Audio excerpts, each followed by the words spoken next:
Գիտությունների ազգային ակադեմիայի Արևելագիտության ինստիտուտը 50 տարեկան է։ Այդ առթիվ Հոբելյանական գիտաժողովը կայացավ հունիսի 24-ին, հենց այդ օրն է 1971 թվականին Պատմության ինստիտուտից անջատվել արևելագիտության սեկտորը։ Այդուհանդերձ արևելագիտությամբ հայերը զբաղվել են շատ ավելի վաղ ժամանակներից, համոզված են մասնագետները։ Արևելագիտությունը մեզ մոտ հայերիս մոտ գիտության այն ոլորտն է, որը գալիս է հնագույն ժամանակներից։ Մեր քաղաքակրթությունը, հայկական քաղաքակրթությունը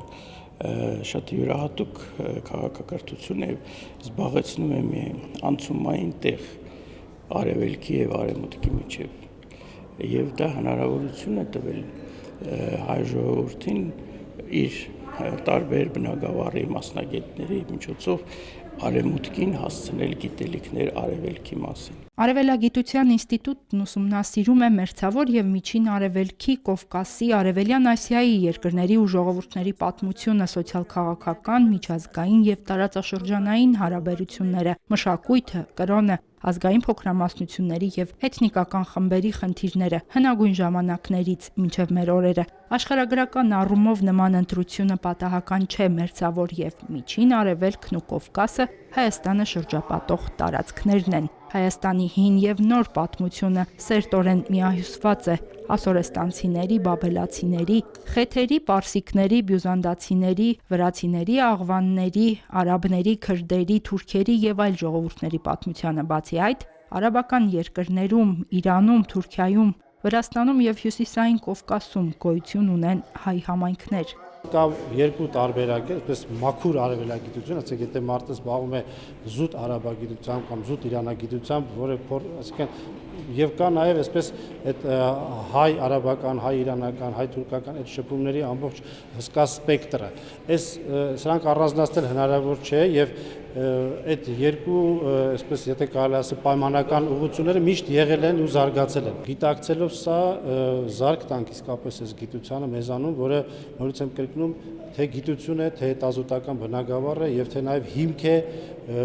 դիվանագիտության, արտաքին քաղաքականության ընդհանրապես պահվածքի համար։ Յուրաքանչյուր հայ իր մեջ որոշ չափով պիտի արևելագիտ լինի, որ իմանա թե այս հսկա օվկիանոսի մեջ ազգերի, տարբեր կրոնների,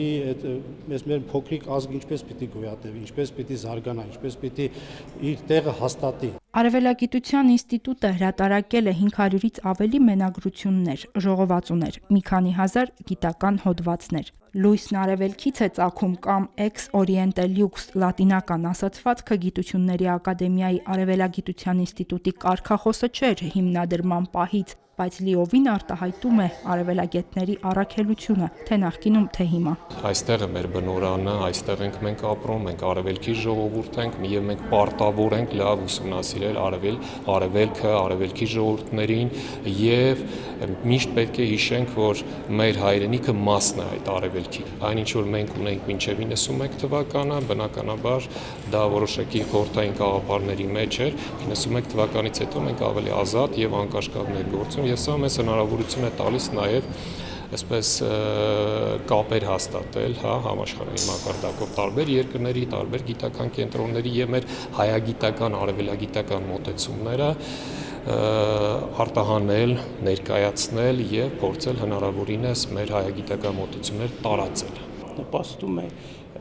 ոչ միայն գիտական զուտ խնդիրների լուծմանը, այլ նաեւ նպաստում է Հայաստանի արտաքին քաղաքականությանը, որովհետև մենք ունենք այնպիսի մասնագետներ, որոնք մերձավոր արևելքի, հեռավոր արևելքի լավագույն մասնագետներն են, ոչ միայն Հայաստանի առումով, այլ ոչ տարածաշրջանի եւ փաստորեն այդ մասնագետների ավանդը մեր արտաքին քաղաքականության գիտական հիմնավորման բնագավառում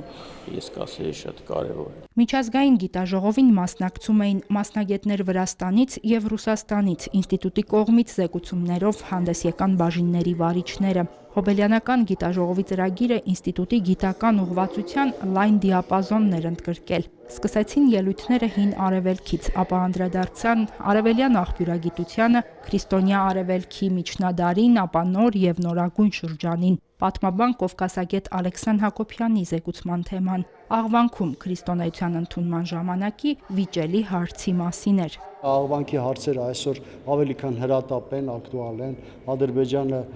շարունակում է իր հակագիտական նկրտումները Հայաստանի հայոց մշակույթի, հայոց պատմության նկատմամբ, այդ թվում աղվանական թեման շահագործելով, եւ ես կարծում եմ, որ պետք է հենց այդ թեմայի մասին խոսել։ Արևելագիտության ինստիտուտի գործունեության, նվաճումների, ձեռքբերումների մասին խոսեցին վերջին 3 տնօրենները։ Ինստիտուտը ղեկավարել են անվանի գիտնականներ, իսկ 1971-ին առաջին տնօրեն է նշանակվել ակադեմիկոս Գագիկ Սարգսյանը, որի գլխավորությամբ են սկսել ձևավորվել հիմնական բաժինները։ Նա հիմքը դրեց ընդ որում դասական արևելագիտության, այսինքն հնագույն շրջանը մեծ դեր էր կատարում եւ ամբողջ աշխարհում հայտնի էին հայ արևելագետների աշխատանքները։ Հետո Գագիկ Սարգսյանից հետո, երբ որ տնօրեն դարձավ Նիկոլայ Հովհաննիսյանը, մենք զարկ տվեցինք նաեւ նորագույն շրջանի ուսումնասիրություններին եւ անկախացած Հայաստանի դիվանագիտական կորպուսի մի մեծագույն մասը դա արևելագիտության ինստիտուտի սաները եղան, որոնք հմուտ էին հատկապես մեր տարածաշրջանի երկրների խնդիրների մեջ։ Կեսդարյա գործունեության ընթացքում ինստիտուտը միջազգային ընդարձակ կապեր է հաստատել աշխարհի ճանաչված կենտրոնների հետ։ Հոբելյանական գիտաժողովին մասնակցող ռուս եւ վրացի գիտնականները մի շարք պատվոգրեր հանձնեցին ինստիտուտի ղեկավարությանը։ Հերմինե Հակոբյան, Տիգրան Մինասյան, Եկեղեցական կյանք։